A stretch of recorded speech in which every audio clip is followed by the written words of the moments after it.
ನಮಸ್ಕಾರ. ಇವತ್ತು ನಾವು ಮಾತಾಡಕ್ ಹೊರಟಿರೋದು ಒಂದು ಭವ್ಯವಾದ ಉತ್ಸವದ ಬಗ್ಗೆ. ಆದರೆ ಇದು ಕೇವಲ ಒಂದು ಹಬ್ಬ ಅಷ್ಟೇ ಅಲ್ಲ, ಇದು ಇತಿಹಾಸದ ಪುಟಗಳಲ್ಲಿ ಅಡಗಿರೋ ಆಳವಾದ ಸಾಂಸ್ಕೃತಿಕ ಪರಂಪರೆ ಇರೋ ಒಂದು ನಾಡಿನ ಚರಿತ್ರೆಯನ್ನೇ ಸಂಭ್ರಮಿಸುವ ಅದ್ಭುತ ಆಚರಣೆ. ನೋಡಿ, ಈ ಜಾಗದ ಹೆಸರಲ್ಲೇ ಒಂದು ದೊಡ್ಡ ಕಥೆ ಇದೆ. ಎಡೆದೊರೆ ನಾಡು ಅಂದ್ರೆ ಎರಡು ನದಿಗಳ ನಡುವಿನ ಭೂಮಿ ಅಂತ. ಹೌದು, ರಾಯಚೂರಿನ ಐತಿಹಾಸಿಕ ಹೆಸರಿದು. ಒಂದು ಕಡೆ ಕೃಷ್ಣ, ಇನ್ನೊಂದು ಕಡೆ ತುಂಗಭದ್ರ. ಆಹಾ, ಈ ಎರಡು ನದಿಗಳ ನಡುವಿನ ಫಲವತ್ತಾದ ನೆಲ ಇದು. ಅಂದ್ರೆ ಯೋಚನೆ ಮಾಡಿ, ಅದರ ಪ್ರಾಚೀನ ಮಹತ್ವ ಎಷ್ಟಿರಬೇಡ ಅಲ್ವಾ? ಈ ನಾಡಿನ ಇತಿಹಾಸದ ಮೇಲೆ ಒಮ್ಮೆ ಕಣ್ಣಾಯಿಸಿದ್ರೆ ಸಾಕು, ಹಬ್ಬಾ, ಕ್ರಿಸ್ತಪೂರ್ವ 3ನೇ ಶತಮಾನದಲ್ಲಿ ಚಕ್ರವರ್ತಿ ಅಶೋಕನ ಶಾಸನ ಸಿಕ್ಕ ಜಾಗ ಇದು. ಆಮೇಲೆ ರಾಣಿ ರುದ್ರಮದೇವಿಯ ಶೌರ್ಯಕ್ಕೆ ಸಾಕ್ಷಿಯಾಗಿ ನಿಂತಿರುವ ಬೃಹತ್ ಕೋಟೆ, ವಿಜಯನಗರ ಸಾಮ್ರಾಜ್ಯದ ವೈಭವದ ಯುದ್ಧ ನಡೆದ ನೆಲ. ಅಷ್ಟೇ ಯಾಕೆ, ಜಗತ್ತಿನ ಅತ್ಯಂತ ಹಳೆಯ ಚಿನ್ನದ ಗಣಿಗಳಲ್ಲಿ ಒಂದಿರೋದು ಇಲ್ಲೇ. ಸೊ ರಾಯಚೂರಂದ್ರೆ ಸುಮ್ಮನೆ ಒಂದು ಊರಲ್ಲ, ಅದೊಂದು ಜೀವಂತ ಇತಿಹಾಸದ ಪುಸ್ತಕ. ಹಾಗಿದ್ರೆ ಇಂಥ ಶ್ರೀಮಂತ ಇತಿಹಾಸ ಇರೋ ನೆಲದ ಇಂದಿನ ಕತೆ ಏನು?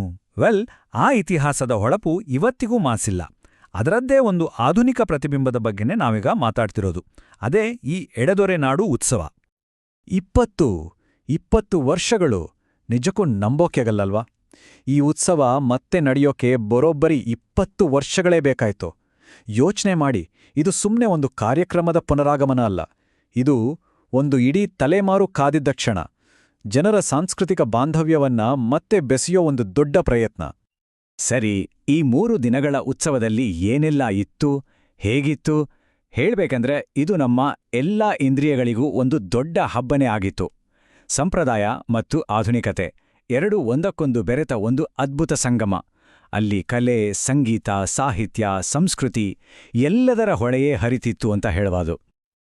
ಉತ್ಸವ ಶುರುವಾಗಿದ್ದೇ ಒಂದು ಭವ್ಯ ಮೆರವಣಿಗೆಯಿಂದ. ಆ ದೃಶ್ಯವನ್ನೊಮ್ಮೆ ಕಲ್ಪಿಸ್ಕೊಳ್ಳಿ.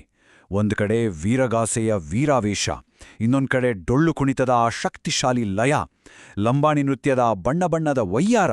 ಹಬ್ಬ! ಸೋಮನ ಕುಣಿತ, ಕೀಲುಕುದುರೆ ಅಂಟ 100 ಜಾನಪದ ಕಲಾತಂಡಗಳು ಇಡೀ ಬೀದಿಯಲ್ಲಿ ಸಂಚರಿಸಿದಾಗ ಆ ನಾಡಿನ ಶ್ರೀಮಂತ ಸಂಸ್ಕೃತಿಗೆ ಹೊಸ ಜೀವ ಬಂದಾಗೆ ಆಗಿತ್ತು. ಈ ಉತ್ಸವದ ಅತಿದೊಡ್ಡ ವಿಶೇಷತೆ ಅಂದ್ರೆ ಇದು ಎಲ್ರಿಗೂ ಏನಾದರೂ ಒಂದನ್ನು ಕೊಡ್ತಿತ್ತು. ಹೌದು, ಒಂದ್ಕಡೆ ನೋಡಿದ್ರೆ ನಮ್ಮ ಪರಂಪರೆಯನ್ನ ಸಾರೋ ಶಾಸ್ತ್ರೀಯ ಸಂಗೀತ, ಜಾನಪದ ಕಲೆಗಳು, ಐತಿಹಾಸಿಕ ವಿಚಾರಗೋಷ್ಠಿಗಳು. ಆದರೆ ಇನ್ನೊಂದು ಕಡೆ ಇವತ್ತಿನ ಜನರೇಷನ್ಗೆ ಇಷ್ಟವಾಗೋ ಹೈ ಎನರ್ಜಿ ಸಂಗೀತ ಕಾರ್ಯಕ್ರಮಗಳು, ಪಟಾಕೆಗಳ ಚಿತ್ತಾರ. ಅಷ್ಟೇ ಅಲ್ಲ, ಹೆಲಿಕಾಪ್ಟರ್ ರೈಡ್ನಂತಹ ರೋಮಾಂಚಕ ಅನುಭವಗಳು ಕೂಡ ಇದ್ವು. ಈ ಉತ್ಸವದ ವೈಭವ ಎಷ್ಟಿತ್ತು ಅಂತ ಕೇಳಿದ್ರೆ, ಎಲ್ಲಿ ನೋಡಿದ್ರೂ ಕಾರ್ಯಕ್ರಮಗಳದ್ದೇ ದಂಡು.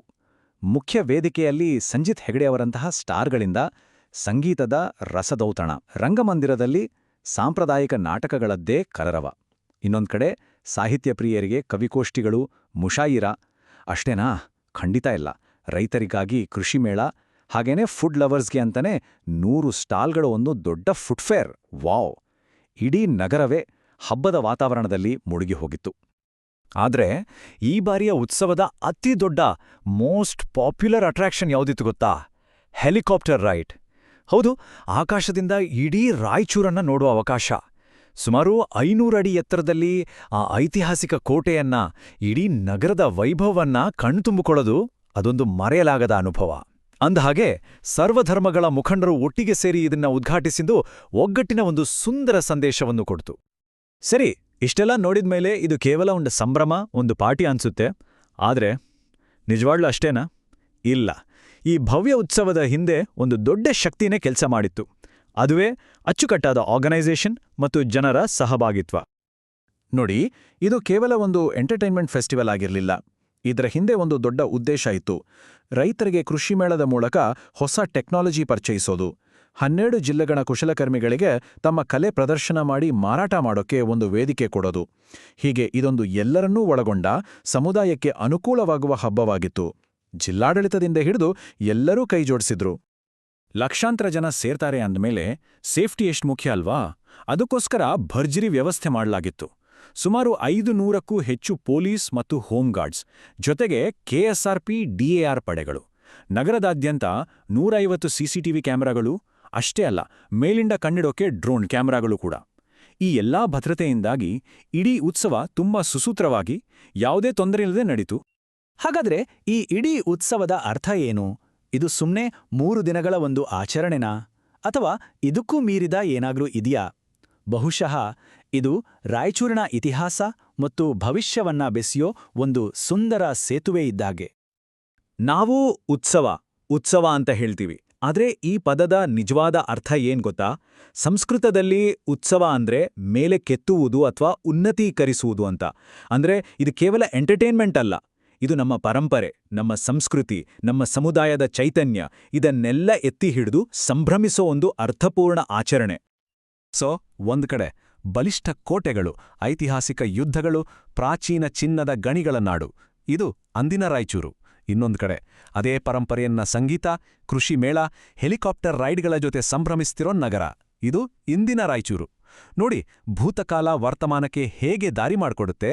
ಅದಕ್ಕೆ ಇದಕ್ಕಿಂತ ಒಳ್ಳೆ ಉದಾಹರಣೆ ಬೇಕಾ? ಕೊನೆಯದಾಗಿ ಒಂದು ಪ್ರಶ್ನೆ ತಲೆಯಲ್ಲಿ ಬರುತ್ತೆ. ಒಂದು ನಾಡಿನ ಆಳವಾದ ಇತಿಹಾಸ ಅದರ ಇವತ್ತಿನ ಆಚರಣೆಗಳನ್ನು ಹೇಗೆ ರೂಪಿಸುತ್ತೆ? ಬಹುಶಃ ಉತ್ತರ ಸರಳ ಇರಬಹುದು. ನಮ್ಮ ಬೇರುಗಳು ಎಷ್ಟು ಗಟ್ಟಿಯಾಗಿರುತ್ತೋ ನಾವು ಅಷ್ಟೇ ಸಂಭ್ರಮದಿಂದ ಭವಿಷ್ಯದ ಹಬ್ಬಗಳನ್ನು ಆಚರಿಸಬಹುದು ಅಲ್ವಾ?